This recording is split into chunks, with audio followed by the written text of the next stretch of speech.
গণবল কিংবা নতুন কোনো আইন। বিল্লাল হোসেনের ক্যামেরায় মনিরুজ্জামান খানের রিপোর্ট। নানা উদ্যোগ নেওয়ার পরেও পুরোপুরি নিয়ন্ত্রণে আসছে না বাজার পরিস্থিতি। এই অস্থিতিশীলতার জন্য বিশেষজ্ঞরা একগুচ্ছ কারণকে দায়ী করেন, যার মধ্যে রয়েছে পরিবহন খরচ, মধ্যস্বত্বভোগী এবং চাঁদাবাজি, এক কথায় যা বাজার সিন্ডিকেট নামে পরিচিত।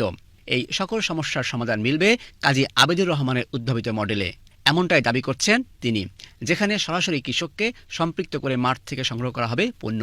মাঠ পর্যায়ের মূল্যকে ভিত্তিমূল্য ধরে উপজেলা, জেলা, বিভাগ, রাজধানী ও বন্দরনগরী চট্টগ্রাম সহ দেশের প্রত্যেক বাজারের জন্য থাকবে পৃথক মূল্য তালিকা।